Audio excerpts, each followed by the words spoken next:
Okay.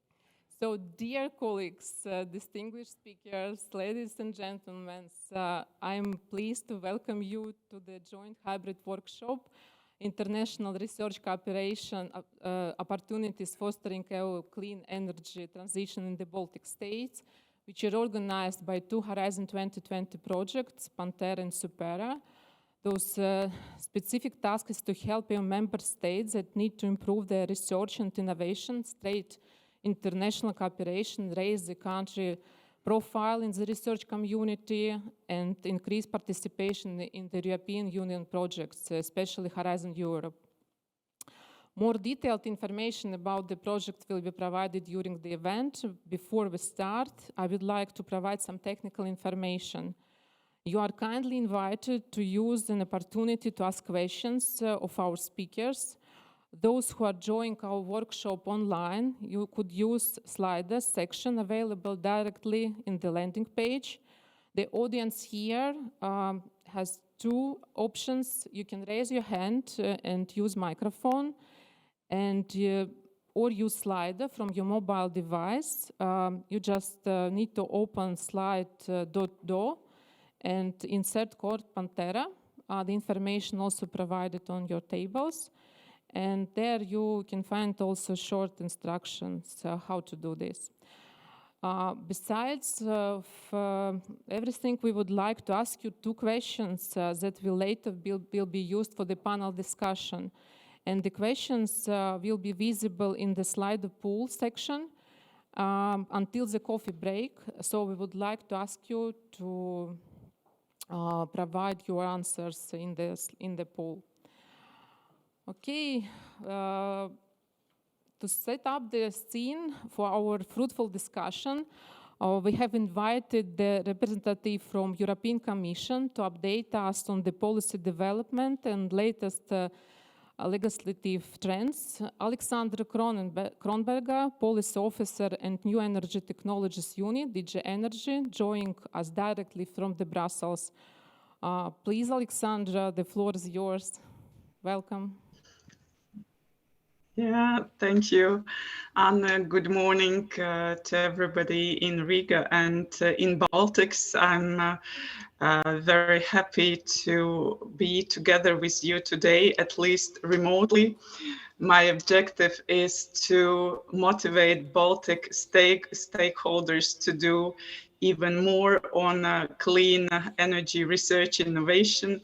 It has already been very important with the climate change issues, but with today's situation, it's becoming even more important, as you can imagine.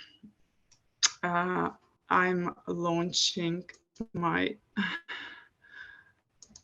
screen share.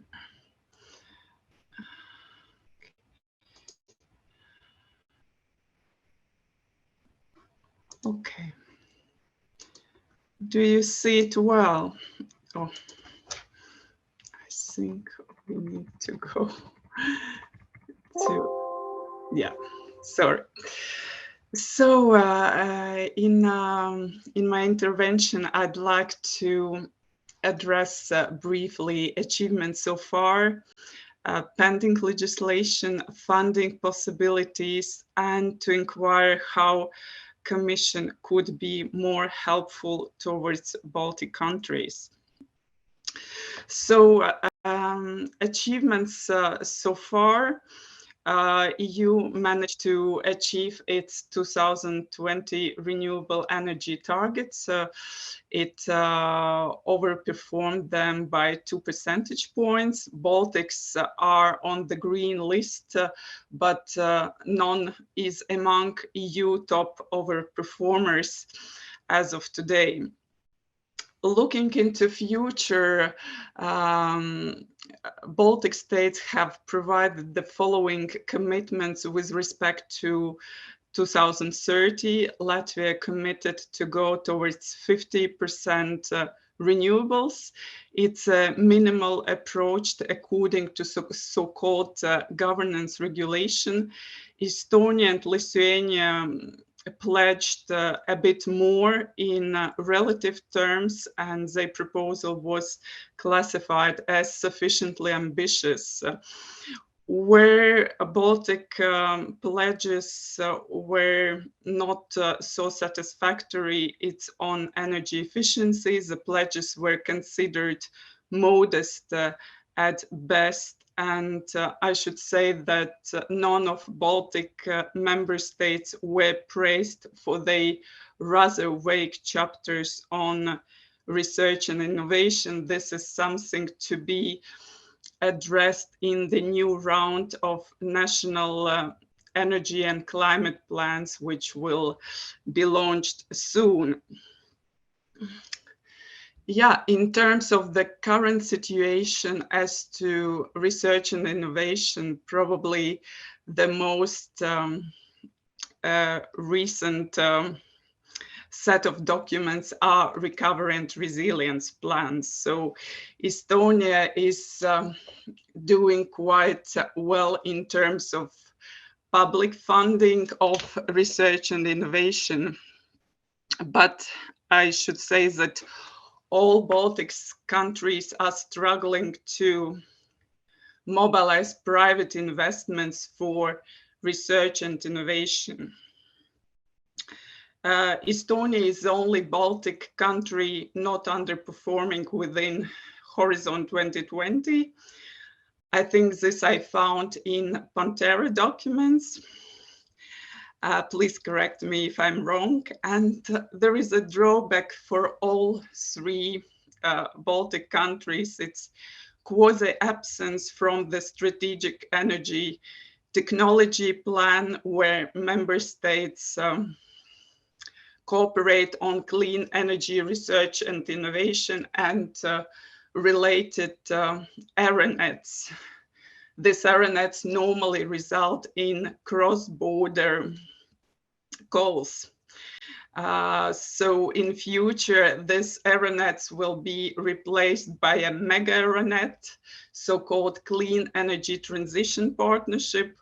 All Baltic countries have subscribed to it with relatively minimum subscriptions, but let's see how it develops. So why should we do more?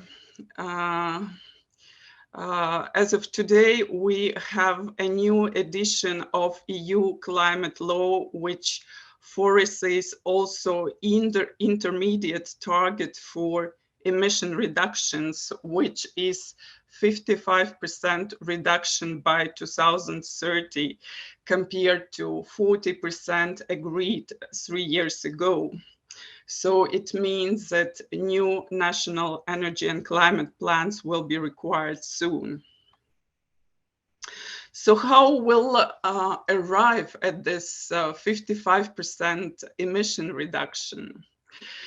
We proposed a Fit for 55 package, including 14 proposals arranged in 4 blocks, and most of them will drive up demand for renewables, energy efficiency, and storage. To start with, emission trading system will be considerably tightened and widened. And we may even have new emission trading system for road transport and buildings. This is something still to be blessed by European legislators. We have to see how it goes. But in any case, effort sharing regulation will continue to apply to non-ETS sectors, and it will require additional emission reductions, so an increase of 11 percentage points versus current 2030 target. This is complemented by very ambitious rules on renewables. So now we are targeting at least 40% overall renewables target for 2030, which will lead to 65 65% renewables in the grid in EU on average, and even more in Baltics. There will be quite strict rules in specific sectors like transport and heating. For instance, in transport, we'll have to basically double the use of renewables, and there will be sub-targets for advanced biofuels and hydrogen-based fuels. What is important to mention that hydrogen used in industry will have to be 50% renewable by 2030. To facilitate integration of renewable gases, the Commission has just proposed a revision of gas market rules, quite an important overhaul, and it supplements what has been done for electricity market in 2019. The slides will be available, you don't have to read them. And then comes Energy Efficiency Directive. So we are going for new, more ambitious energy savings targets with 39% primary energy savings targeted for 2030. And the General Energy Efficiency Directive is complemented by revision of the Energy Performance in Buildings Directive. We are convincingly moving towards zero emission buildings. They have to become a new norm by 2030 for new buildings and for renovations. And we are very strict as regards EV charging points in buildings. Transport obviously is also targeted a lot in terms of decarbonization. So we have new CO2 norms for cars to be adopted, which means basically end of internal combustion engine for light duty vehicles by 2035. To make this happen, we proposed also new rules on alternative fuels infrastructure, very strict and ambitious. And then we proposed new rules on maritime and aviation fuels.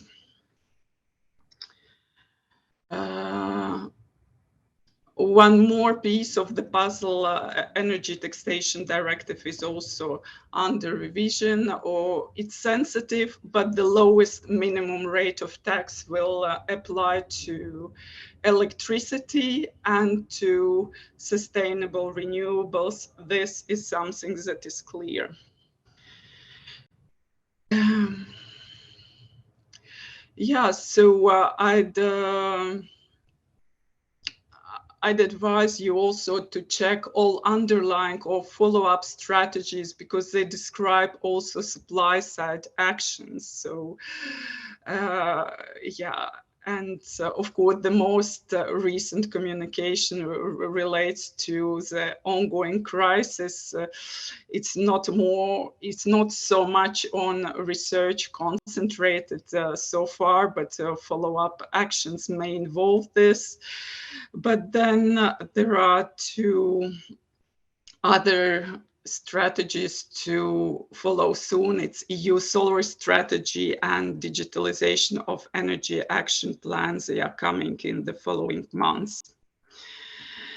As regards to finance, I hope you are getting good information from your investment agencies, other support structures, and maybe Horizon Europe contact points in your countries, but a short recap, there are at least 4 instruments specifically focused on innovation. So Horizon Europe with its 3 pillars, Innovation Fund, EU Catalyst Partnership, a new instrument set up together with Bill Gates. And then there is energy funding. Of course, there are also more general instruments like CEF Energy, InvestEU, ERDF, and Just Transition Fund. I would say ERDF is the easiest to access thanks to the national allocation and quite big resources involved. I'd advise Baltic countries to try to use ERDF resources more intensively for innovation purposes. As regards recovery facility, I should say Baltics are not using it very intensely so far because they haven't asked for loans, but this still can change. They still can come back, especially in the current situation. One thing is EU funds, of course, but another thing, Commission is making it much easier for member states to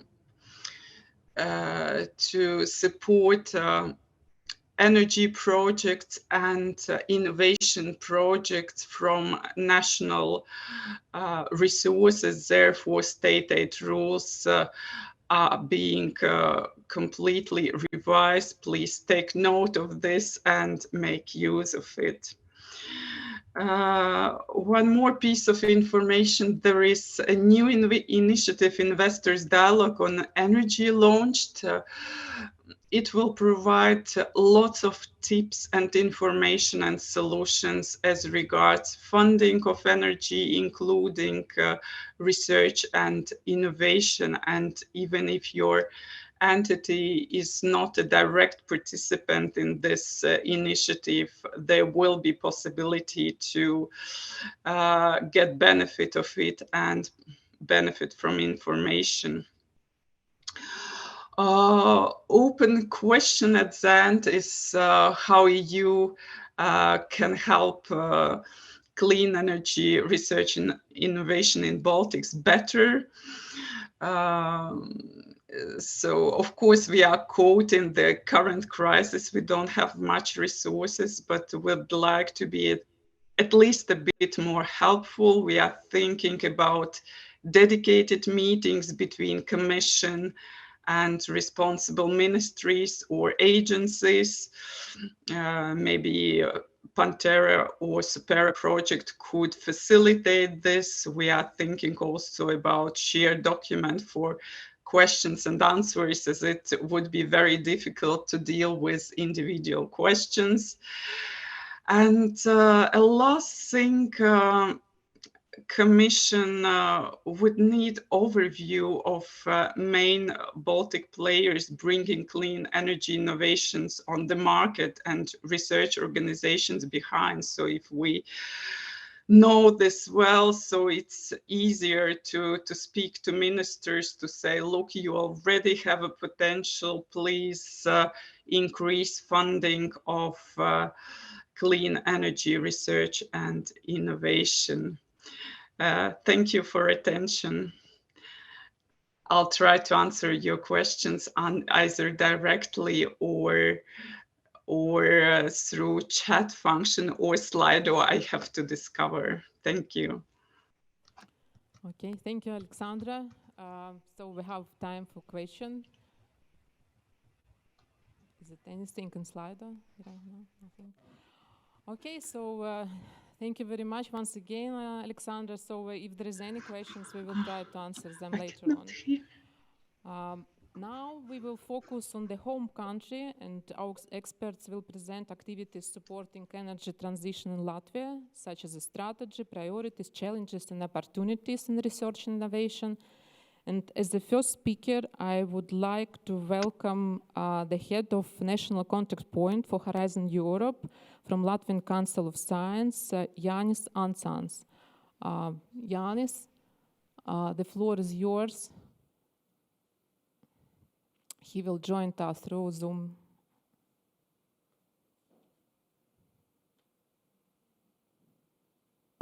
Good morning. Apologies for background noise.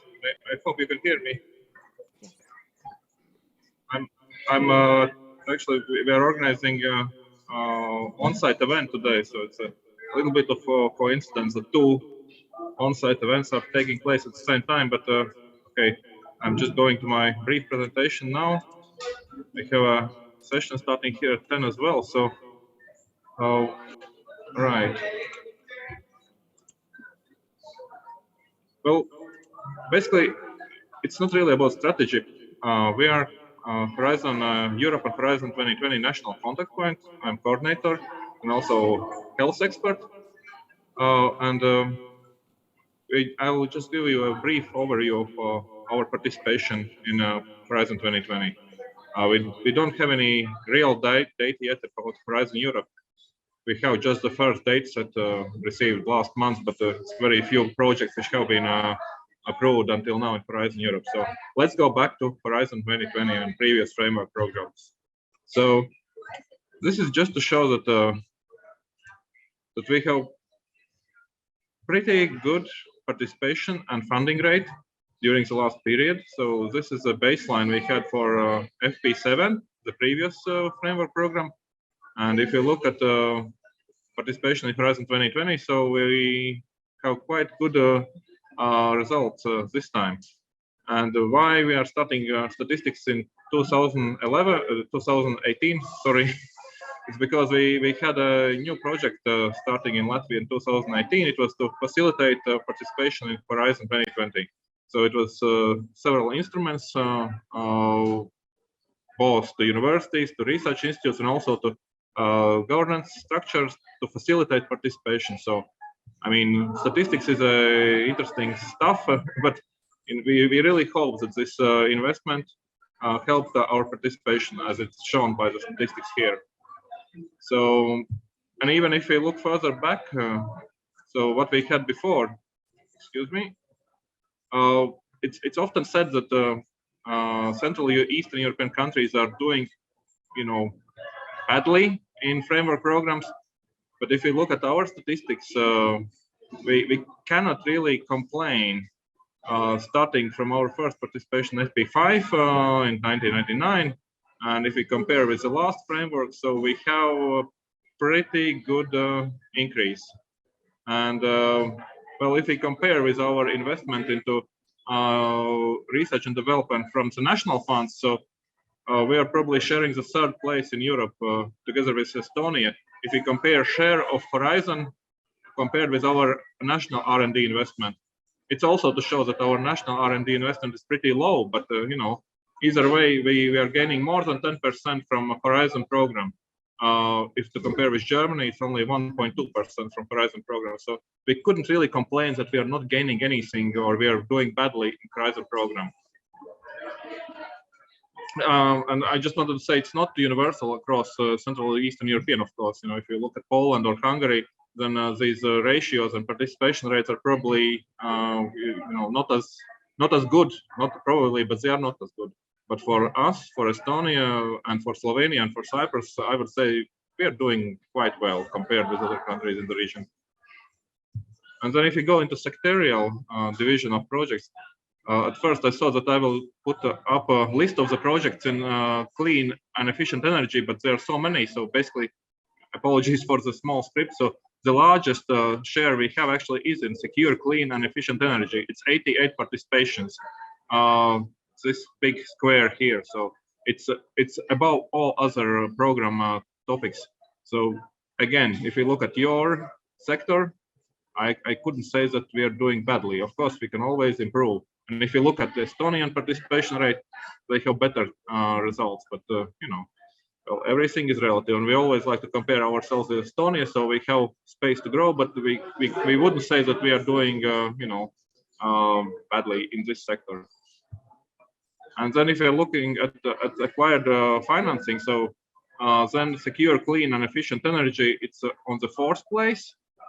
Because I just have to provide some background. The largest square here, it's widening instruments. We had 2 large infrastructure projects, so this is why widening is going number 1. But still, secure, clean, and efficient energy has acquired 11.45 million euros in funding projects in this sector. I mean, our participation. And just at the end of my brief presentation, just to remind you that there are national contact points in all European countries and also in associated countries and even beyond. I know that in some third countries they have national contact points for Horizon program. So, and what we do, it's a general kind of general guidance document from European Commission. We have pretty standardized services, a little bit like McDonald's. We're a little bit of franchise by European Commission. So we provide guidance, practical information, assistance for participation in framework programs, and obviously now it's Horizon Europe. There are very few areas still ongoing from Horizon 2020, so it's not clearly only Horizon Europe, but mostly Horizon Europe by 2022. Just to remind that there are 2 clean energy areas ongoing as well. Well, as I said, they are established in our member states and associated countries, and the service level and let's say the capacity of contact points, of course, differs from country to country. But again, I wouldn't complain that right now in Latvia we have a poor situation with national contact point. We have 8 employees in our unit, so we are here to serve your needs. And what we do provide, first of all, it's of course guidance on relevant Horizon Europe topics and types of actions you could take part. I would stress really that we do provide individualized consultations. So it's not just that we help you to read the work program or just to choose the topics. So we do assemble a team of our experts for individual consultations. And I would say this is the best part we could really provide for you. And of course, it depends. Either you are planning to be a coordinator, or consortium partner, or third party or linked partner. Anyway, we can provide all sorts of individual consultations just for your needs. Besides, we have a very experienced member of our staff. She can provide advice on financial, administrative procedures and contractual issues. Also, very important part, in case you get selected for financing. So this is obviously one of the priorities, for all project participations. We also do info events, like one here today in a different part of Riga. Brokerage, also we're doing here brokerage today. Actually, it's an event on European Institutes of Innovation and Technology here today in Riga as well. So unfortunately, we are overlapping in timing. And we do provide limited, I would say, assistance on proposal writing. Obviously, we cannot participate in depth with your proposal, but we can give advice, on impact part, or let's say on implementation part. Excellence, it would be more up to you. And yes, we can also provide some assistance in partner search, but you have to be aware that there are quite a lot of tools already. So basically, we would be guiding you to the existing tools, I would say. There is no more this practice that we send, emails around national contact points. Nowadays it's supposedly already a spamming and bad practice, but there are other tools how you can search for potential partners and how you can advertise your interest to participate in calls. So that's my presentation in brief, in essence, and please let us know your needs, and we're serving your needs to take part in Horizon Europe. So we are present also in Facebook, social media, Facebook and Twitter. And actually, we have quite a lot of information on our Facebook page, even more so than we do in our website. So please follow us in social media. Let us know your needs. Thank you. And maybe there are some urgent questions, but otherwise, just get in touch with me. I know how difficult it was to manage for you to participate today. We have one question for you. Do you have time to answer? Yeah, it's okay. Yeah, one question is fine. Okay. So the question is actually related to the, say, maybe further development for Latvia. So many countries have established their R&I license office in Brussels. Are you going to have such office for Latvia? Actually, it's a very good question. I have a colleague from LIA, it's a Latvian business support agency, and she is representative in our Brussels office. So LIA has opened this, let's say, liaison's position last year. So I can provide her contact details. She's very helpful, very outgoing, untypical for Latvian extrovert person. So please contact her. She is based in Brussels, and even though she works for LIA, we are collaborating a lot regarding certain Horizon Europe parts. So finally, we do have a liaison, not from national contact point as other countries, but at least from LIA. So maybe in future, starting from 2024, we will have a liaison from our side as well. But at least we have somebody there. So and that's really helpful. I mean, we visited her and we went around other liaison offices. Every country organizes it in a different way. But yes, so there is a liaison from LIA. Okay, thank you very much. We really hope that you can organize it for Latvia. Thank you very much, Jānis, and we will move for our next speaker. Bye.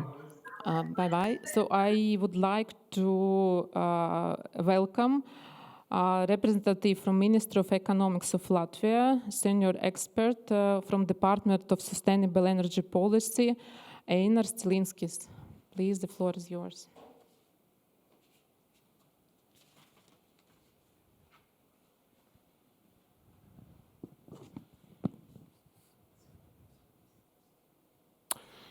Yes, hello and welcome. Thank you for the invitation.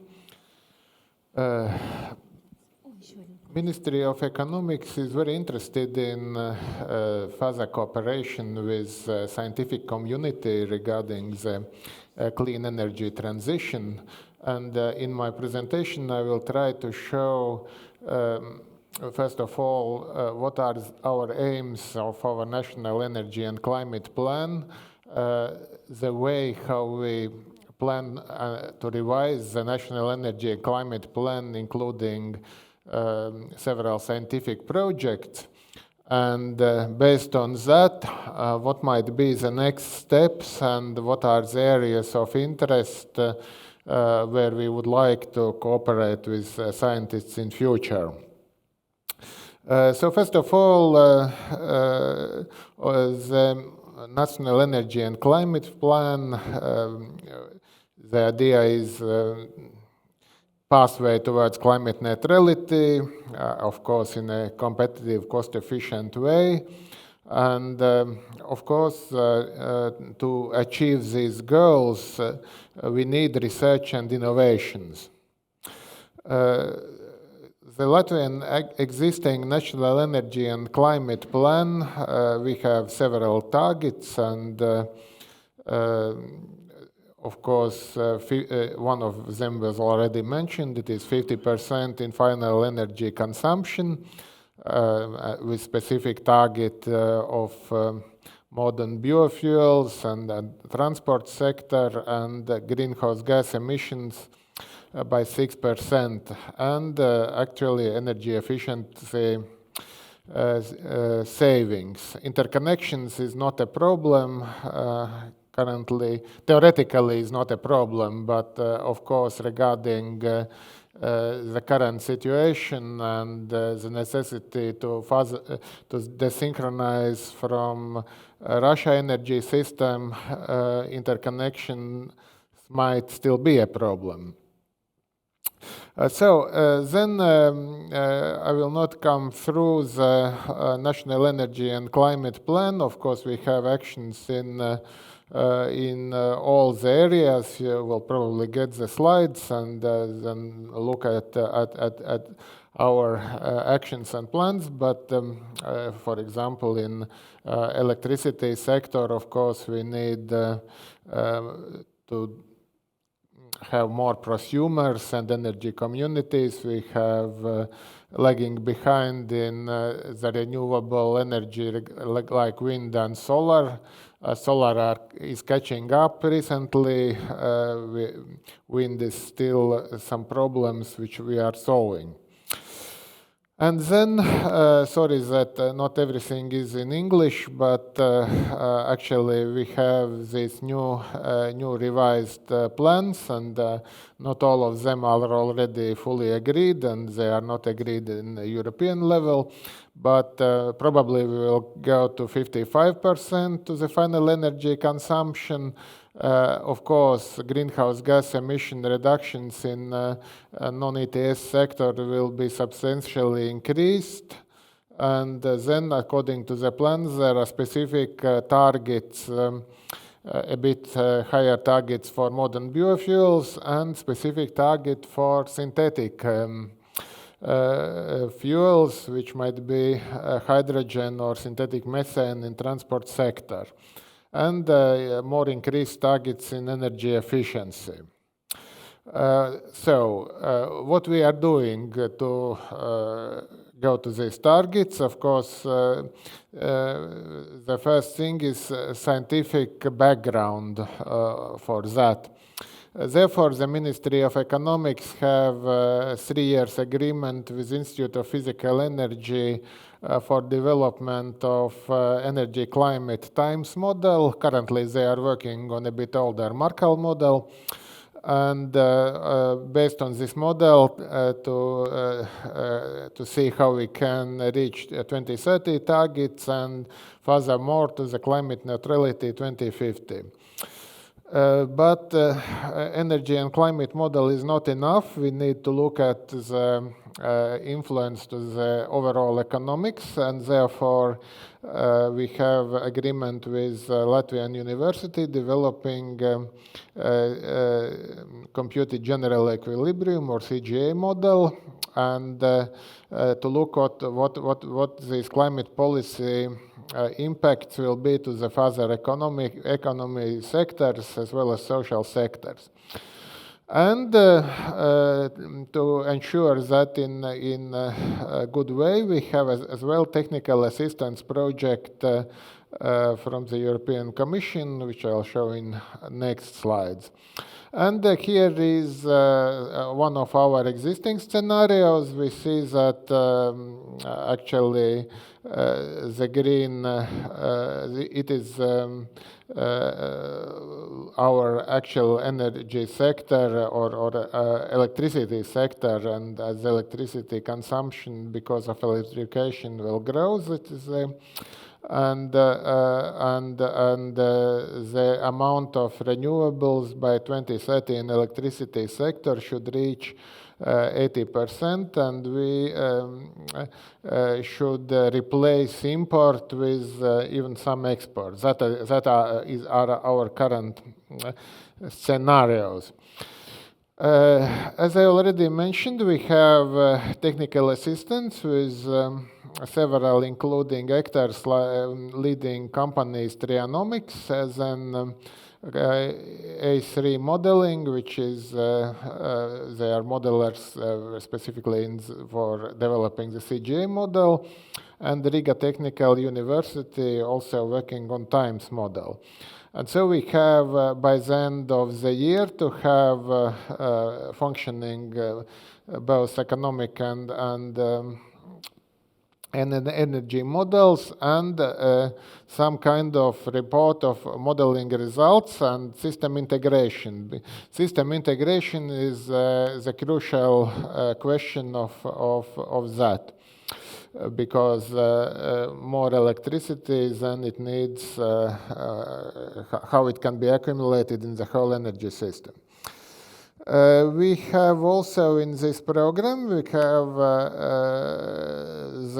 how we will link the economic model, the energy system model, on some kind of soft linking. That means these models are not just working automatically, but based on several iterations, we can see how the economic system is interconnected with the energy system. And that is the initial plan, how to interconnect all that. And then I think it was important to show where we are, but then it is the next steps where we need to go.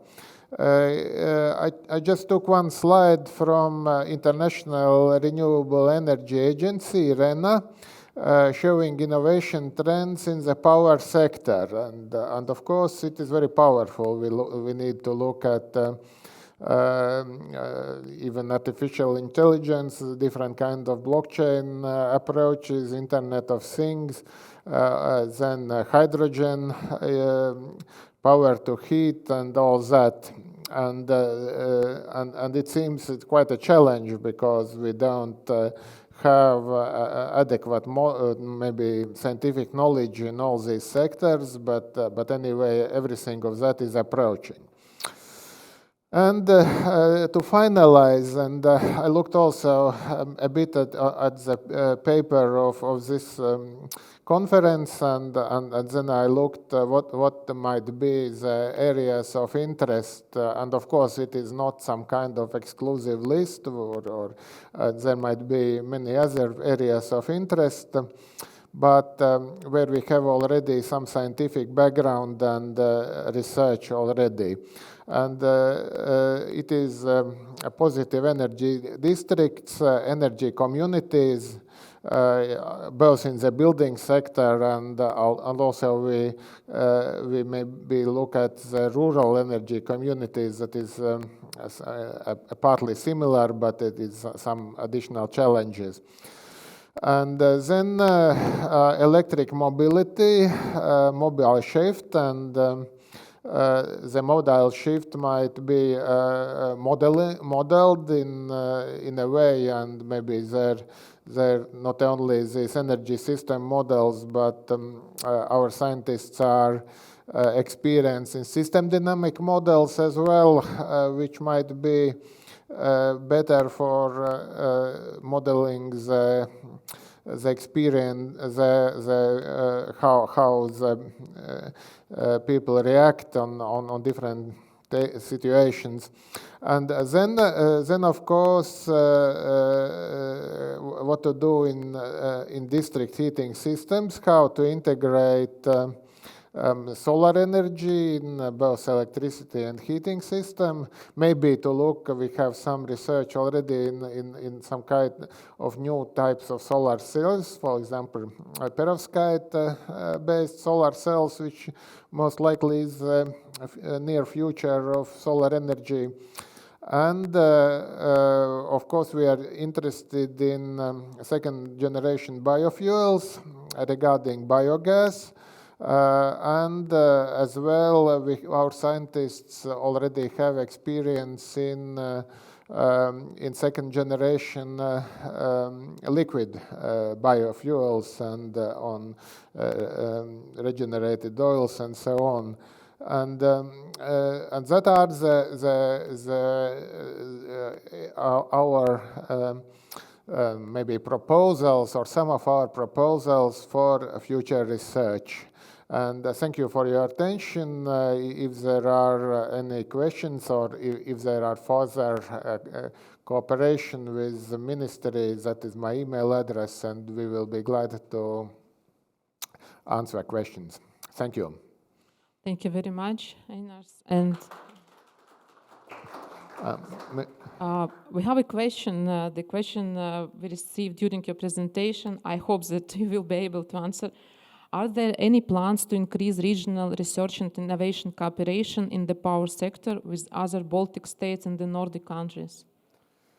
I think it is absolutely necessary to do so. Of course, we are already working at the practical level. There is a huge cooperation with Estonia regarding offshore wind project, Elwind project, which is ongoing, and we hope it will bring good results. But regarding, it is that way we are thinking, because for the overall modeling of our energy systems, it will be very important. Especially by the end of the year, when we hope we will have functioning new models of all that, then this cooperation might be necessary. We have spoken with our scientists. So it is, I think, very important area. And of course, my personal interest is also have energy communities and all kind of prosumer, which is one of the areas where I'm working on the legislation in the ministry. Okay, thank you very much. Okay, Thank so you. we are looking forward for cooperation.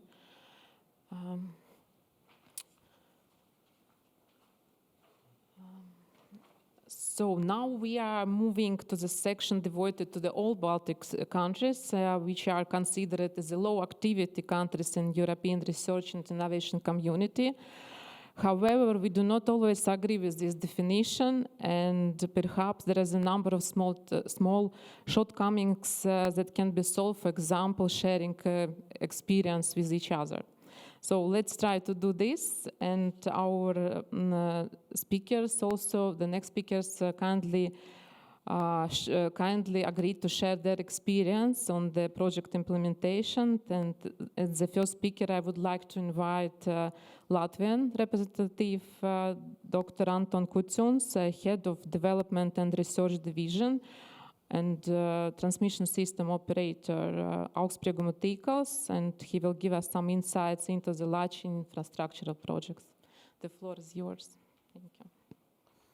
Yes, good morning, ladies and gentlemen. First of all, I would like to thank organizers for invitation to this event. I am glad to be here.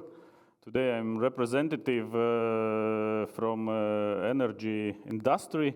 Yes, as Anna mentioned, I am representative from Latvian transmission system operator of electricity with very easy pronunciation, Augstsprieguma Tīkls.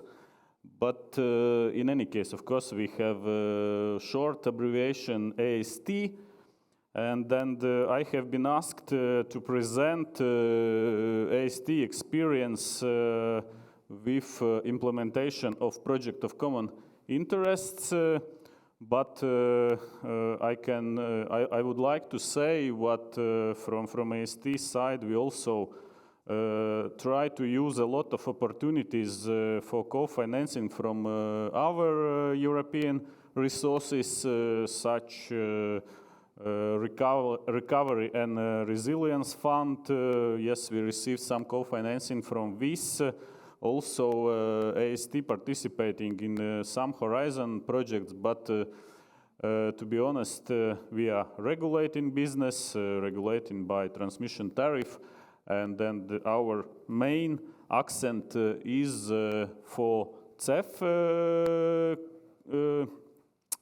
funds, Connection European Facility, and then I want to say what all project of common interests from Latvian side have been co-financing, are co-financing, and then we hope will be co-financing in future. And how to say, we are in such process since the beginning, since 2014. And then here you can see the map with transmission system of Latvia, and then here on the picture,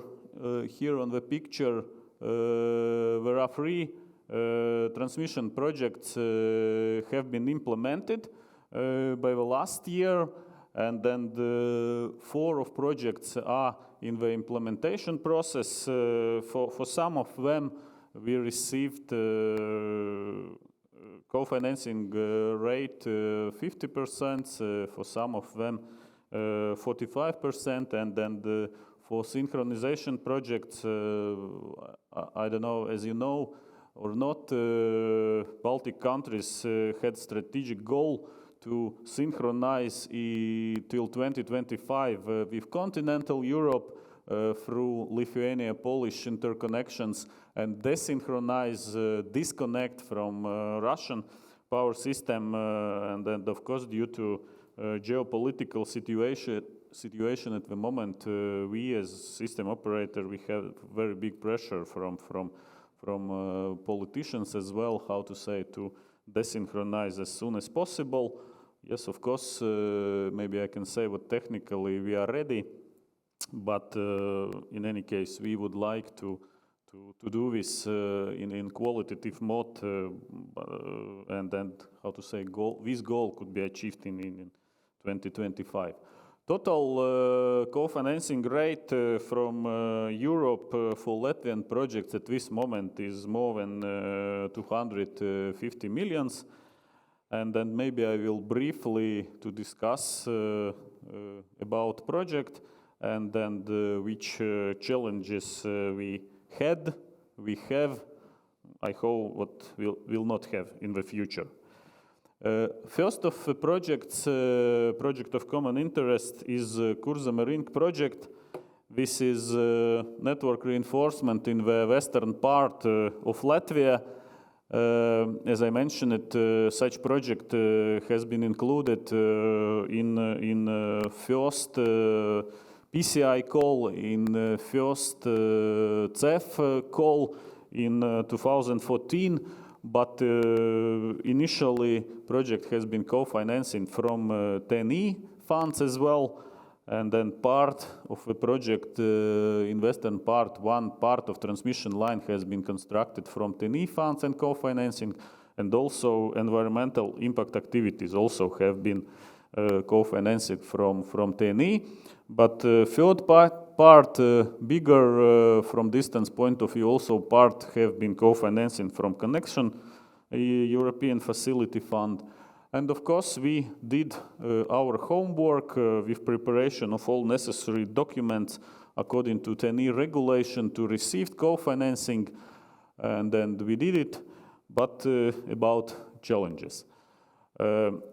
Yes, as I mentioned, it was first transmission project co-financing because in 2004 Baltic countries joined the European Union, and then it was possible to use co-financing for construction of projects because, how to say, the last constructions were only in Soviet Union time, but what we saw what implementation of such huge project is impossible without, firstly, political support, wherefore we prepared, not we, but government together with Ministry of Economics, what is institution responsible for energy field in Latvia, we prepared all necessary documents for government, and government decided to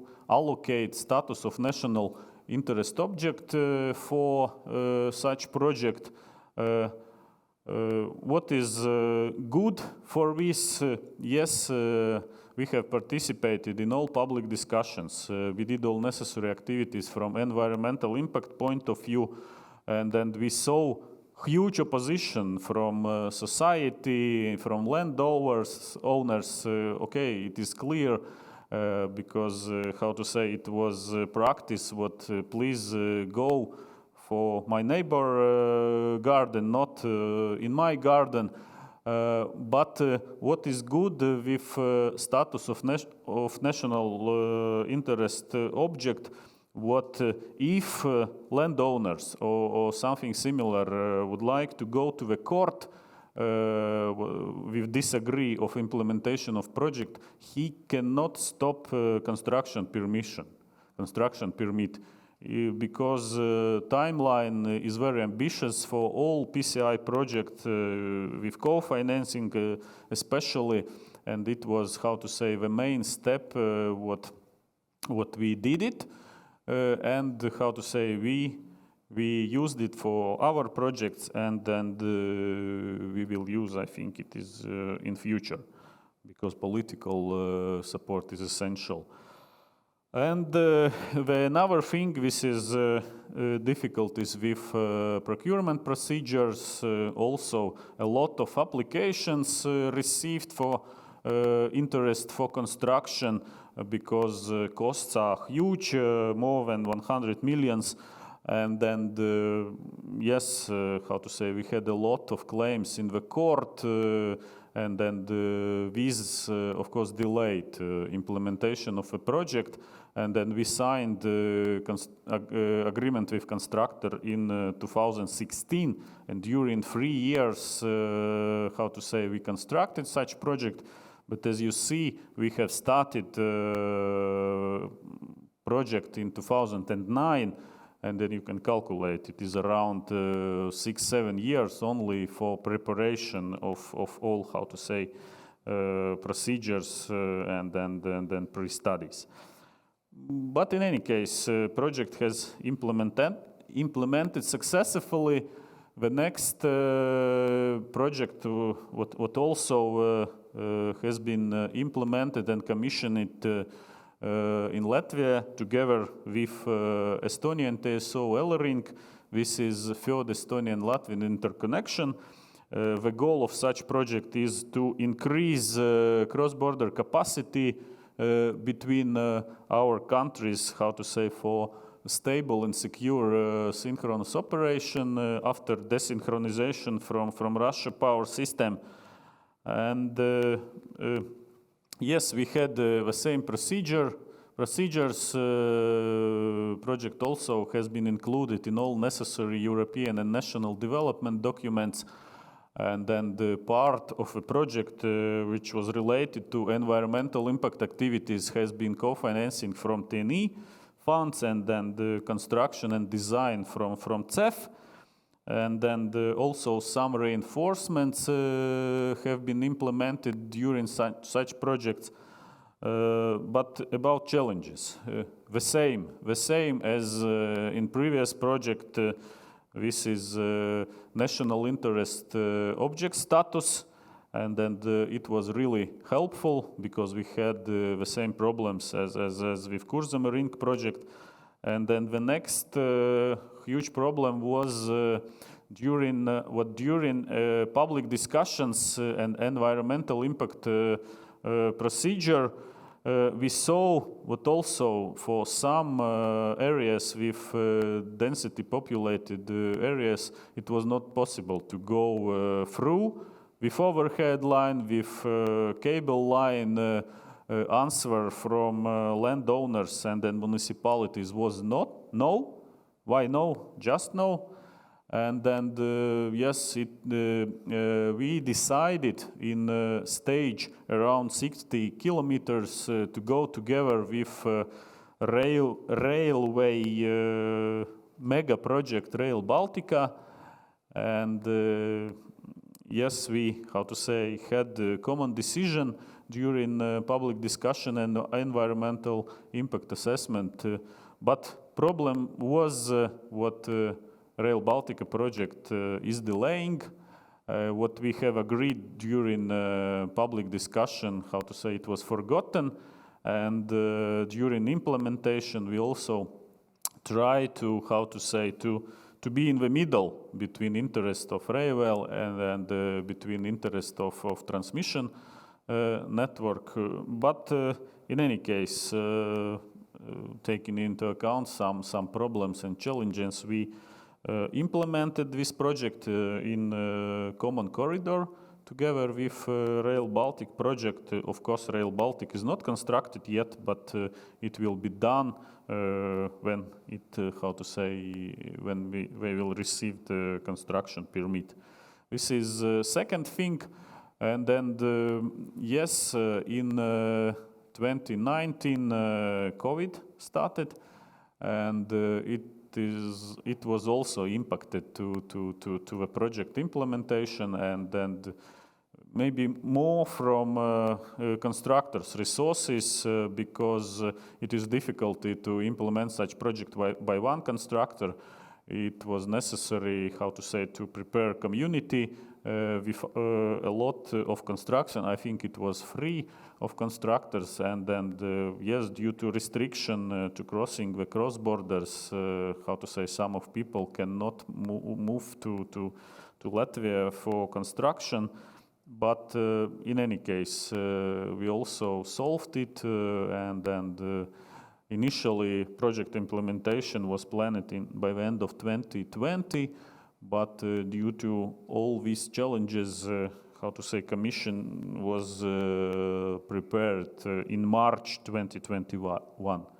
Yes, 3 months delays, but to be honest, it was minimum what can be at those moments.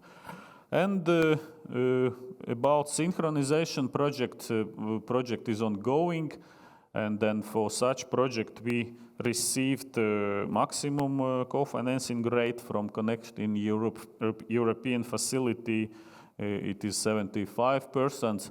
Yes, as I mentioned, the Baltic States have strategic goal to connect with continental Europe through Lithuanian, Polish interconnections and desynchronize from Brel ring, Russia-Belarus power system in 2025.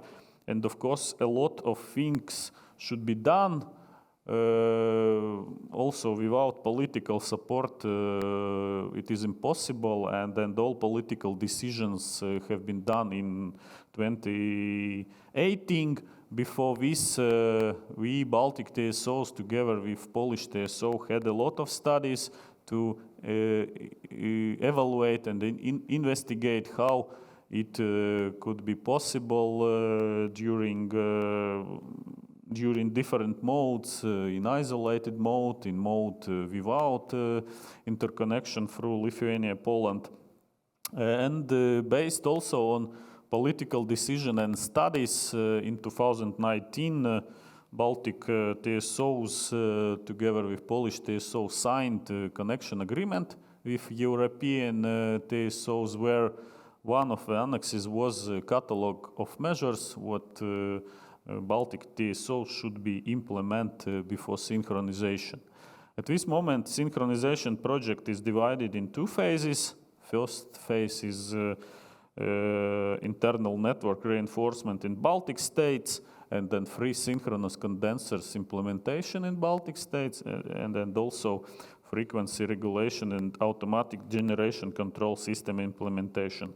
And then the second part or second phase is, how to say, more costly phase, because high voltage direct current interconnection between Lithuania and Poland is expected in second phase of synchronization, and also 6 synchronous condensers, battery energy storage system, and frequency regulation and IT infrastructure.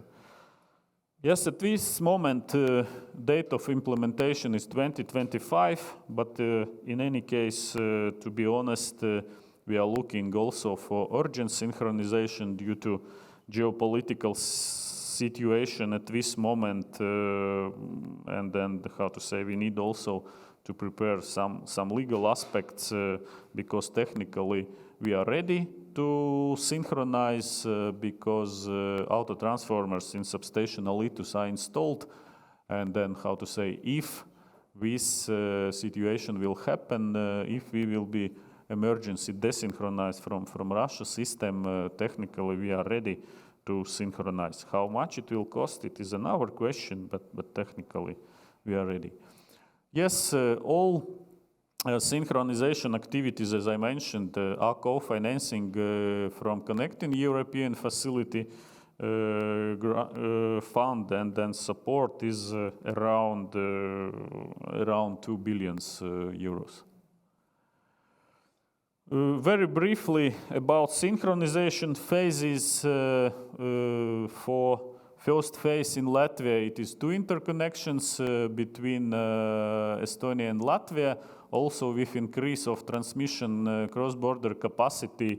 The same procedure as for project what I mentioned in my previous slides, but main challenges are what all necessary documents we have prepared in 2018.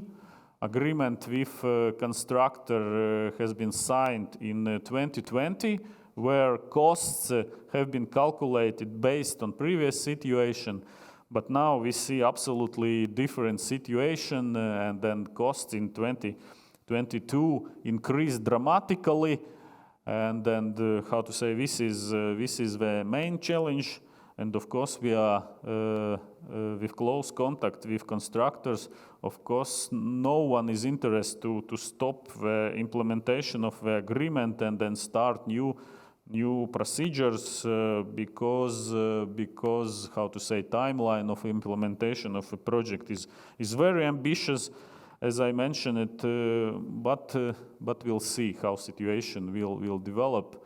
But in any case, it could impact for equipment deliveries and for prices of materials as well.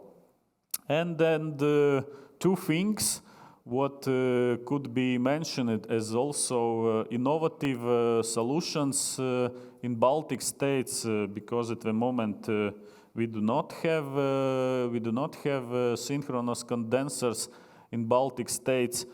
What is synchronous condenser?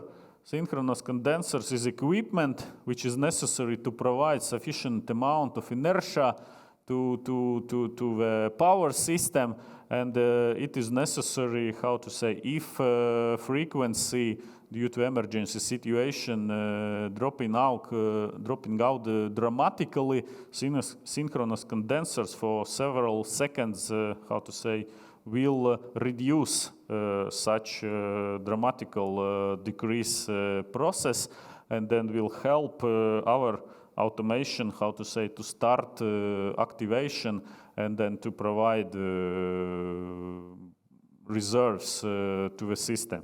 Yes, it could be providing of system inertia could be possible through power plants as well, but for instance in Latvia all power plants have seasonal character, and then we have hydro, and then we have gas, not gas but CHP, which is related for heat consuming. Therefore, how to say, Baltic States decided to implement stationary synchronous condensers, and it is also came from catalog of measures where one of the point is providing of sufficient amount of inertia to the Baltic states. And then in Latvia we are planning to implement 3 synchronous condensers. Place are known, but about challenges, I think the same challenges what I mentioned for all synchronization project. This is costs, what increased dramatically in 2022, and also how to say, problems with procurement. With procurement, we have some delays because costs are high, and then the interest from applicants is huge, and then no one would like to how to say, stop the process. And about battery energy storage system, this is my last slide, as I understood, how to say, I'm delaying the process. But yes, to be honest, this is also very important and innovative way for implementation of batteries, because at this moment frequency is regulating from Russian power system.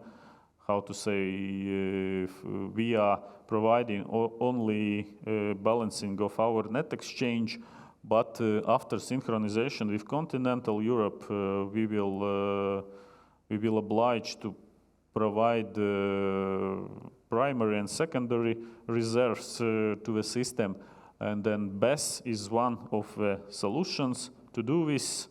And then in Latvia we are planning at the moment to install BESS capacity around 80 megawatts, divided in 2 batteries, 60 and 20, to provide N-1 reliability criteria. And then yes, co-financing is received, and then we are planning to implement it, how to say, as soon as possible, but till 2025. And then how to say, I can say what this is only temporary solution to meet synchronization on time, and after 2025, after 3 years of 2025, national regulator will decide about necessity of such batteries in Latvia. from TSO side, because we have European Clean Energy Package Regulation, and then we used the option from TSO side for BESS implementation as exemption, and then we had the governmental decision in Latvia regarding batteries, because at this moment services from existing power plants could be with very big impact to transmission tariff. But yes, the main challenge is what plans are very ambitious for BESS, and then we have the same problems with costs, which increase dramatically, and then due to political situation, how to say, we will see how process will go forward. Yes, this is all from my side. Thank you very much. And then sorry, yes, for how to say, for a little bit more minutes from my side. Thank you very much, Anton. And actually, your presentation raised many questions. We already received 7, so but we already 8. So we definitely don't have enough time to answer those questions. But I would like to say also that we received some other questions for the national contact point, and we will summarize them and definitely will provide some feedback from after the workshop. But maybe I will try somehow to extract maybe the main idea from several questions. There is a question related to the research and innovation, and actually maybe the willingness of a transmission system operator to cooperate with research institutions and other Baltic countries. So how do you see this in the framework like 10-15 years? I mean, do you need any help from researchers? Yes, we need, and a lot of studies should have been done, and I hope should be done, and how to say, but as I mentioned, we are regulated business, and all processes are going through procurement procedure. If we will need serious study. But yes, I can say we are cooperating with institutes in Latvia as well. We are open for this, and I think we fully support such ideas. Okay, thank you very much. And another one short question. And in case of urgent desynchronization, are there assessment on impact of natural gas consumption? Yes, I can say yes, because at this moment we have, it depends of course how all these plans, what I mentioned in my presentation, will be implemented. I'm speaking now about battery energy storage system, because yes, frequency could be regulated also from existing gas power plants, CHPs, but it is more expensive process, because in CHPs it is necessary to provide the technical minimum of power plant, and of course it is not 10 or 20 megawatt what could be provided by batteries, and it is more, and of course gas consumptions also will be higher. I will not speculate with figures, but my answer is yes. Okay, thank you very much. So we don't have time for more questions. Thank you very much, Anton. And as the next speaker, I would like to invite representative from Lithuania, Dr. Žaneta Stasiškienė, Director of Institute of Environmental Engineering, Kaunas University of Technology. She will present research and innovation trends in Lithuania and good practice in project implementation. The floor is yours, Žaneta, please. So, hello to everybody. So, today I will try to introduce a little bit another angle. This was presented more on the industrial point of view.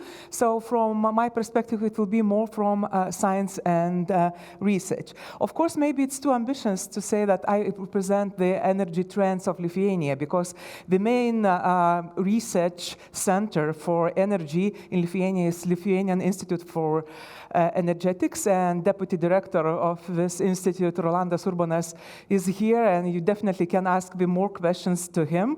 And also, all strategies are led by our Ministry of Energy, and also advisor of this ministry, Domantas Karežis, is also here. So you have a lot of possibilities to ask questions about Lithuania. And my institute looks to the energy from environmental point of view. So what is related with climate change mitigation and reduction of impact to environment is our topic, and especially on level of the city. So what the main, let's say, basic for our research we are doing for the last 10 years. I forgot to say that this year is like a 30 years anniversary of establishment of the institute. So we are starting from water, but now we are doing in interdisciplinary research. So you see this climate change question is one of the main areas for our research projects, and also collaboration with industry and municipalities and ministries of Lithuania, and not only with them. And what I would like to stress once again, so we are mainly working in 3 areas. So it's renewables, energy efficiency. It was like a start of our institute, dealing with industry on energy efficiency, cleaner production, which mainly related with optimization of energy resource consumption on company level. Now, what comes into the like a main agenda of our industry, maybe not only like a main, but one of the main questions is circular economy. So to increase the circularity of Lithuanian industry, also it's a very important question of our government and also Association of Industrialists of Lithuania. Therefore, the energy efficiency and reduction of emission, it's a main question. It should be answered by our industries in like an industry level perspective, and as well in value chains and resource efficiency. So shortly about the university I'm representing, why I'm talking that all our research are interdisciplinary ones. It's not pure energy related. So we have a huge opportunity to collaborate with faculties and research institutes at the university level, and it's highly fostered by the rectorate and scientific management of our university. So we have a huge opportunity here. You see we have like 10 research institutes and 9 faculties. And more or less, each of them is related to improvement of environmental quality and all research activities related to climate change and environmental quality. And we have this 5 strategic goals. And I think it's nicely fits to this meeting today, because we are talking about energy, and we can see that energy is a very, very important part of our everyday life. So we have this ensure by our research and our education program the competitiveness. And what I would like to stress, but we are working a lot on behavioral changes of our community. So of course, it was so nicely presented by previous presenter about the technical things related to energy. Yes, so technical solution, they are really needed. But of course, we as a consumers are nevertheless very important part. So behavioral changes and understanding and knowledge about our impact to climate change and energy consumption is of high importance nowadays. And of course, the solutions should be interdisciplinary ones. We need many innovations to ensure this, and also sustainability, it's one of the important part of it. And you see the research areas are also closely related to energy. Of course, we are working in the last two, so technologies for sustainable development and energy, and on sustainable growth and social culture development. So mainly two of these parts, but of course, if you would like to find the partners for your projects and maybe technical solutions, you definitely can contact me or our university representatives. And this is my institute. So as I said, 30 years of many activities. We have our vision, our mission, and of course our values, which are, I think, the mainly sustainability driven. And truly speaking, we started our projects not in Lithuania. It's saying that you cannot be something very special on your country level. So we started from Scandinavian countries, then moved to Eastern and Central Europe, then to Asia, then to Africa, then to Central America. And now we are back here in Lithuania working with our industry. So with some special experience, we are now sharing in Europe as well. So you see, the sustainable city is an umbrella for all our research projects and also study programs. This year we decided to expand it to sustainable city ecosystem, which is not only concentrated on the urban areas of the city, but also outside, because the renewable resources, a circular economy, it came out of the boundaries of the city. And of course, in order to ensure the good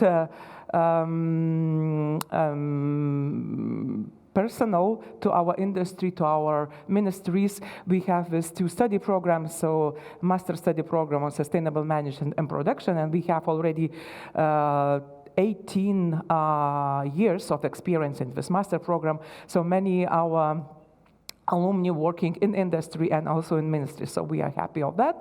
And also PhD program of environmental engineering. It's a double degree since 2015, because we started this second degree with Bologna University in Italy, so we have two doctors already which graduated this program.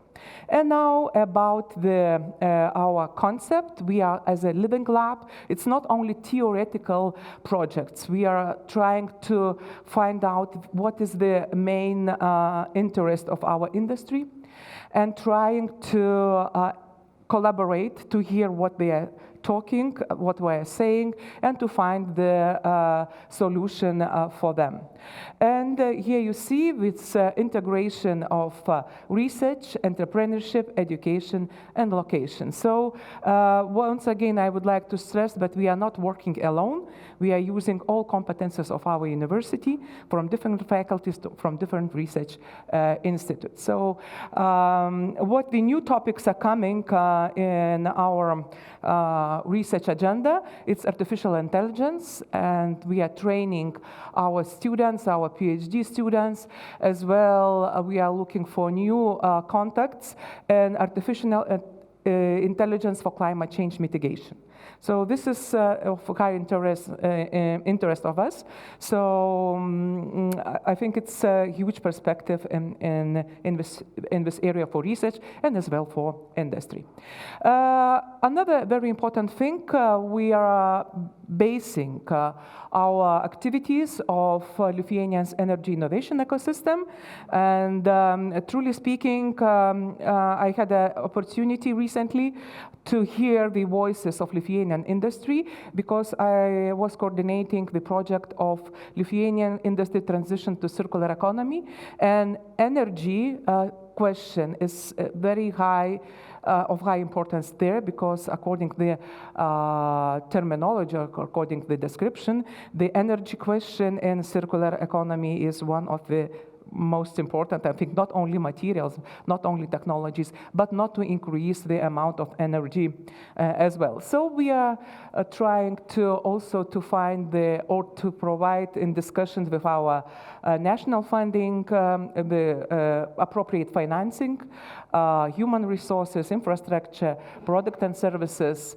Of course, we are representing science and technology. What is very important also, I think, for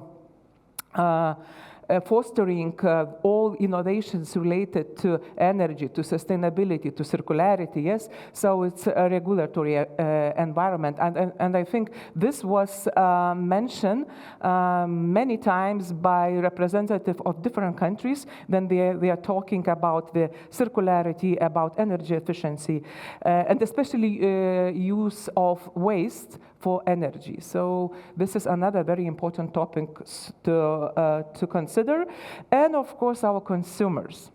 And now about the financing, you see it's not very nice picture in financing, I think related to our national financing to energy.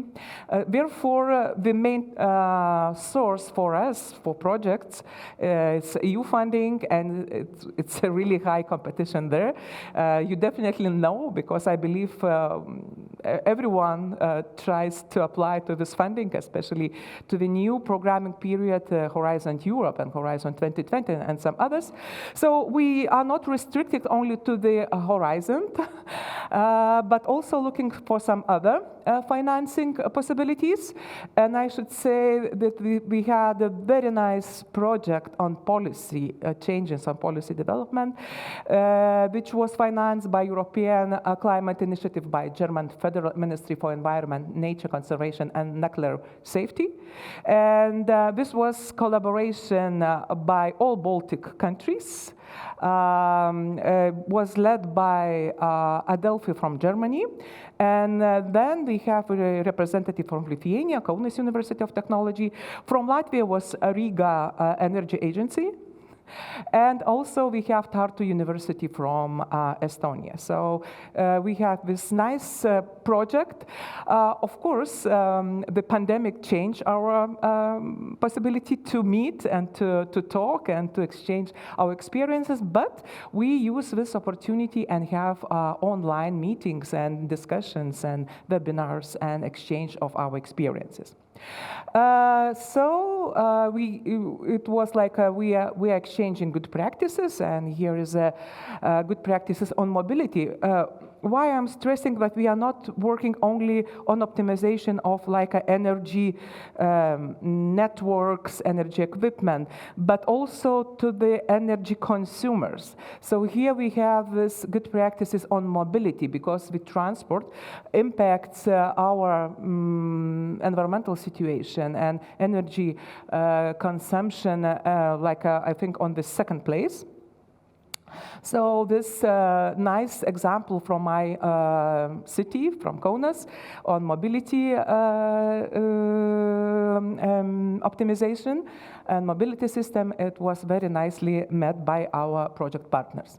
Another very important thing, it's waste to energy, or use of landfills in a proper way. This is very interesting project, which is on national level. In fact, we are collaborating by different universities. You see the Kaunas University of Technology, Lithuanian Energy Institute, and also Vytautas Magnus University. All they are situated in Kaunas.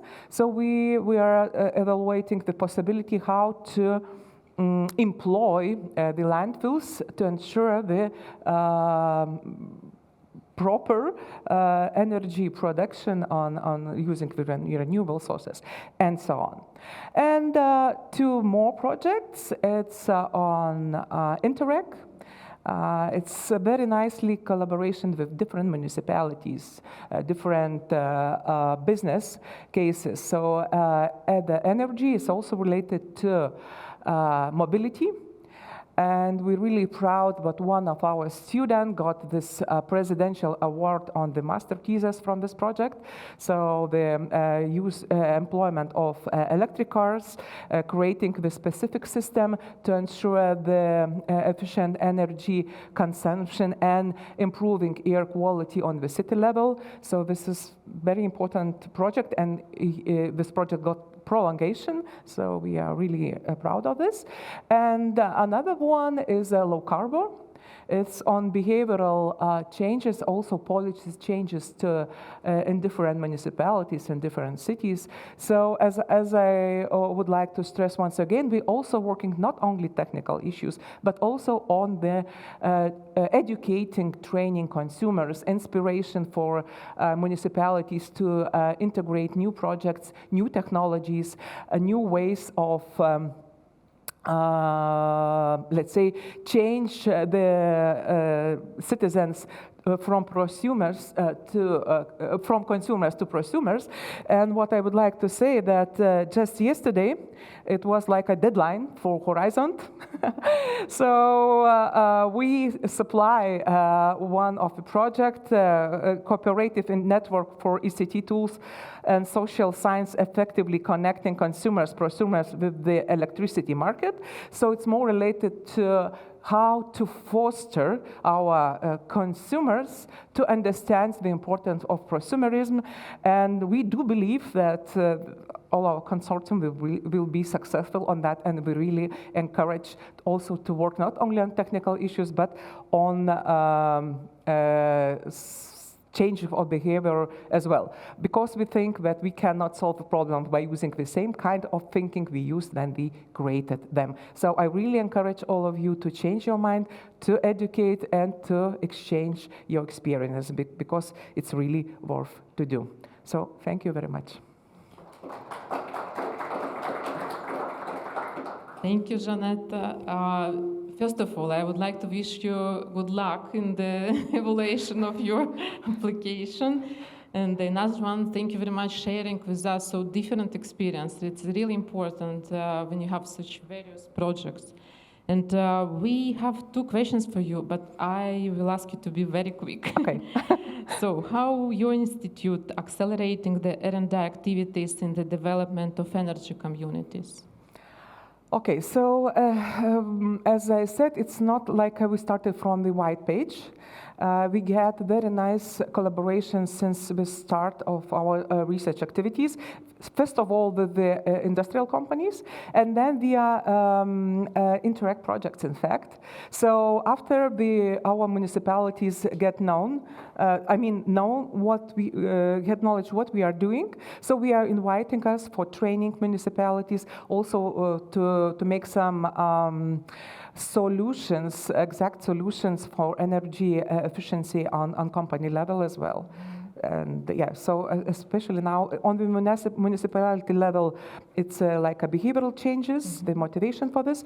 And on company level, as I said, we started with this cleaner production, which is basic for energy and material flow evaluation in the company and the potential for optimization of them. Okay. So we are just in contact via, via projects much. And then for further collaboration. And you almost covered the next question, which is, are you currently collaborating with the national industry through Horizon Europe or previously Horizon 2020 project? If so, how have you engaged them? Oh, the last part is, it's most complicated. Yes, for some time I was on advisory board on Horizon Europe, and I really heard the experience from Germany, France, Greece, and other countries. There, the industry was so keen to participate in Horizon. So in Lithuania, we do not have this case, and we have to ask each company, would you be so kind and try, and this is kind of advantages for them. So in fact, it's not easy, it's a hard work, and we are contacting companies and asking them, explaining them, and it's hard work, in fact. And afterwards, as I said, due to some specific requirements from circular economy, companies, they are looking for specific solution. So we're trying to find us, to ask us how to deal with this. So it's somehow systematical work. It's a hard work. It's not like a easy, I'm here and all companies are coming and asking, would you be so kind? No, you have to show up and say, okay, I am good, because we also have the competitors as well, other universities and some consulting companies. Okay, thank you very much for you, Janetta. Yes, thank you. So our next speaker comes from Estonia, a researcher, Carl Cook, from Department of Electrical Power Engineering and Mechatronics, Tallinn University of Technology. Carl will tell us as a success story about the Smart Green Net project. Correct. The floor is yours, please.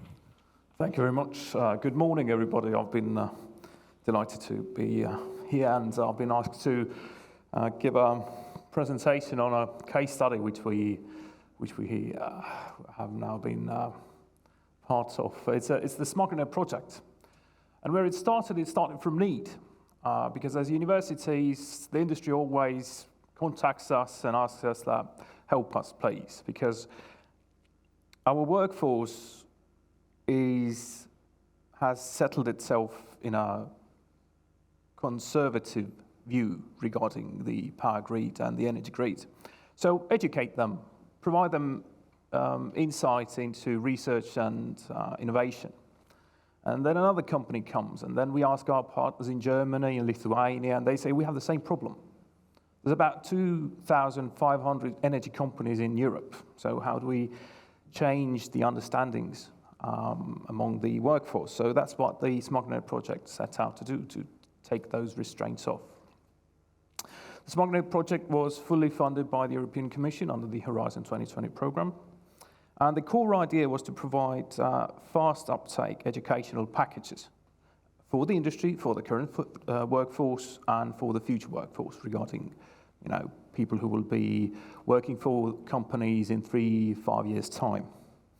And the core idea was to make sure that we have these challenge and case-based study programs for university students, so they understand what type of research and innovation is actually expected and what will happen in 5 years' time when they become the future workforce. So we had 240 master students who we've kept track of, and now they are mostly actually working already at companies in the development and innovation departments.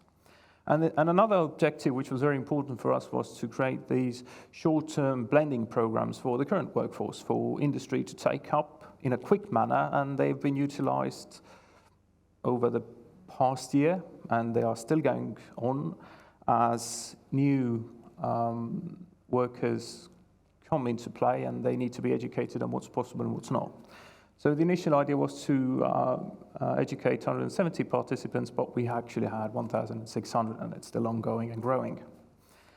9 partners funded by the European Commission, but there were difficulties, and this really shows that if you have a good core idea, all of the difficulties can be overcome if your basis, if your foundation is really good. So this is our kickoff meeting in April 2019. This was the first time when we physically actually met, and this was the second time when we physically met in March 2022. Of course, we did a lot of online meetings, but we met 2 times physically due to COVID. And that hindered a lot of aspects which we have, because educational programs are given during semesters in fall and in spring. So we had a lot of problem on how to coordinate that aspect. Re-educational programs for the industry were delayed. Really delayed, because people were not able to work at the university faculties. Mobility programs, where we intended to take those students and send them to industry companies abroad to show them what they know, and the industry show what they are able to do and how they tackle innovation. And the overall workflow had to be rearranged. But that's actually a good thing, because the digitalization of the educational packages was on steroids. We had to do immense work to make sure that what we promised we will deliver And to be honest, we shouldn't have done it any other way, to be honest. So we had to adapt our pace. We had to deploy our first online programs at the end of 2019, but we were able to bring them out not until 2024. Grossly over schedule and immense uncertainty because this project had to end in September 2021. It didn't, but that doesn't matter. It ended in March, basically. But the conferences were a success, and this is the key factor. The problem came from the industry. They defined the problem of what's hindering their research and innovation. And what we did was that we kept everybody informed. All of the stakeholders were informed all the time what we are doing, when we are coming out, what kind of progress we are making, when you can deploy your workers with the new innovation information from our packages. And in 2021, December, basically grossly over the time, we had the final materials. And now it was about deployment. How quickly can we get these materials out and to the companies that need them? So we had a lot of newsletters. Again, a lot of communication with your core audience was the key and defining what we are able to do for them. And it became an absolute success because we had even 70 participants who were certified, who are now able to educate new students at their universities all over Europe. And one really big part was when the COVID sort of subsided and allowed us to bring students to the industry, then they were amazed. They saw what was actually being done in different companies, how innovation actually works, why it's important, and the majority of these students are already working in development and innovation departments all over Europe. We showed them what innovation can do to even conservative technologies. This is an old furnace, and there is a new generator, basically. So innovation happens in all sorts and forms of the energy sector. But attracting partners. What's very important is that we've already had a very good traction with the industry, all of the partners within the consortium, and that really helped because we have a good track record with the stakeholders already, and it was key to get the problem from those partners who we have done research and innovation with. And we also were able to reach out to the Estonian Ministry of Education, who supported the uptake of the programs. Public cooperation is key within these projects as well, because the materials that we created became one of the top 3 programs in the re-educational program within the Estonian Ministry of Education re-educational program, and it's still ongoing. And after the project end date, it has become sustainable, as we thought, because re-educational programs are needed. We put a lot more emphasis on research and innovation, and what we do is that we take off those breaks. When we talked to the industry about hydrogen maybe 4 years ago, everybody was like, no, not going to happen. As you can already see from the presentation by the European Commission, it is happening. There's no question about it. And now we bring a lot of information regarding what's going to happen to them, and then they can innovate, and then they can do their research. And of course, the universities will help them as well. So the project is ongoing, meaning that after the end date, the consortium will live on. The material will be provided to further clients, and educational programs will be continue to be given. Thank you very much. I was asked to be brief. Okay, thank you, Carl. We do have 2 questions for you, but unfortunately we don't have time for it. No worries. So I will transfer those questions to the round table, and maybe we can include them. Mm-hmm. Scandinavian countries have always been considered well established in terms of research and innovation environmental. Let's have a look into Norwegian experience presented by Professor, Head of Power System Operation and Analysis Group from Norwegian University of Science and Technology, Irina Alenikova. Irina, the floor is yours, please. Yes. Thank you very much. So I'm really very happy to be here in the city. I have been born, raised, and educated, but today I'm presenting Norway, Norwegian University of Science and Technology, and my presentation, of course, will be based on some Norwegian facts, but serving as a professor at the Department of Electric Power Engineering at Norwegian University of Science and Technology, of course, I will talk about the NTNU. So my presentation will touch some research numbers related to the Norway R&D initiatives and how we are organizing energy transition at NTNU, and also I will share shortly my experience and cooperation, how we are doing this. First of all, I think it's important to highlight some numbers from Norway, and Norway spent 2.06 of our GDP on R&D, and I'm representing largest technical university.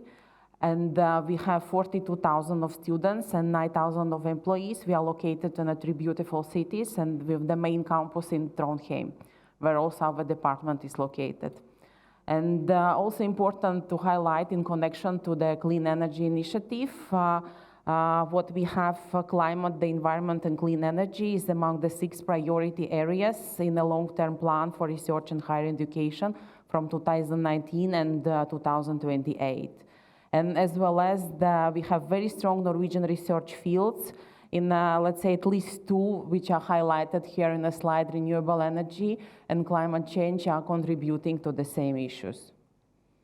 At NTNU, we have specific initiative. We call it NTNU Energy, with the logo Energy for the Better Society, with our, let's say, research agenda. And it's, for us, it's a driving force for interdisciplinarity research, cooperation, and innovation in the field of energy. So this is the very good opportunity for us to cooperate among the faculties, including teachers, researchers, and the PhD students and master students connected with the common topics contributing to the clean energy initiative.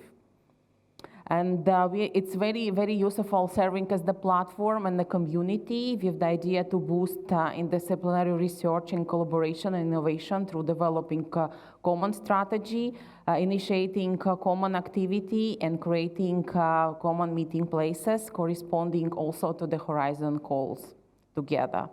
It also can be very helpful for us to get in a contact with the leading experts in the field of energy, not only connected to research and innovation, but also from the industry side and policymakers as well.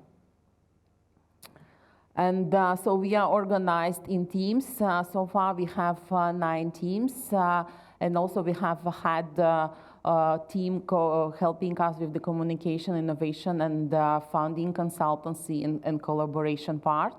The teams are organized, depends on a topic. I'm the smart grid team leader at our university, but also we have, you can see the team wind, hydrogen, battery, and solar, and hydropower, and so on. So it's also helping us to keep this, let's say, and update the level of research and interdisciplinarity at the Institute. Some numbers from the, let's say, Horizon 2020 initiatives with the funds and money we got. So we were in the 4th place among 53 universities and 17th place among all kinds of organizations. It's not really maybe the best, but of course we are working hard to improve the numbers we had previously. And here also, let's say, getting very quickly about, since we are discussing the platform and what kind of support is important, I would like to touch the first in the red circle is European Energy Research Alliance, where the Latvia is also represented. So it's a really good cooperation community with the leading experts.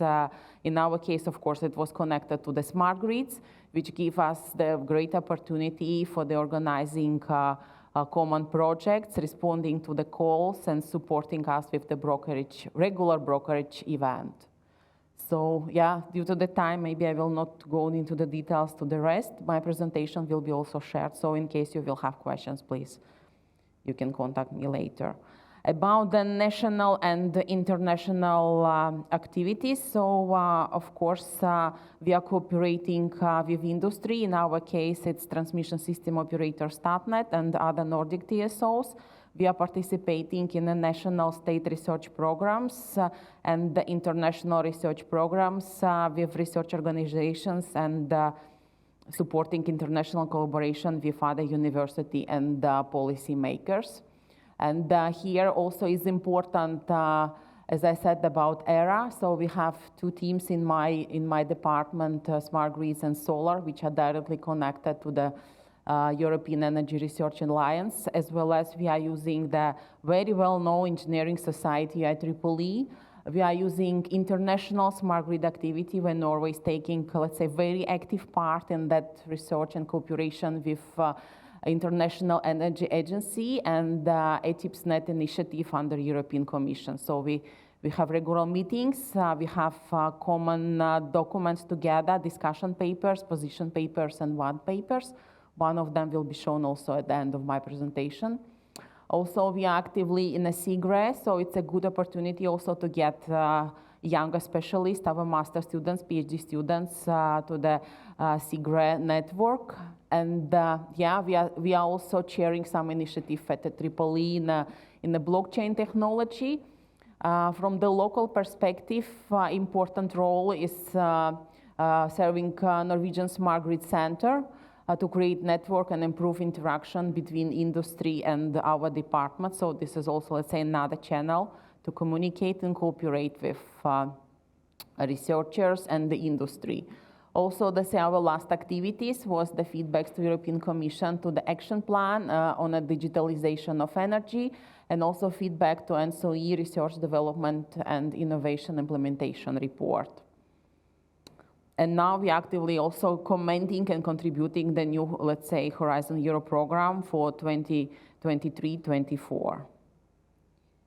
Getting quickly, so as I have mentioned, so NTNU is cooperating with International Energy Agency, and the last of the cooperation was also supported by ETIPS-NET initiative with representative from NSOE. So we did very nice, let's say, it came at the end as the white paper, but it also contains the input from more than 20 European projects and worldwide projects, since ISGAN is also international.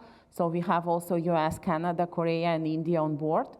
And it was very important for us to understand the flexibility potential, and we have specifically made we were targeting flexibility for operations, so the topic was focused on flexibility for resilience, how we can use the available flexibility from different sources available from the grid for the system operation purposes.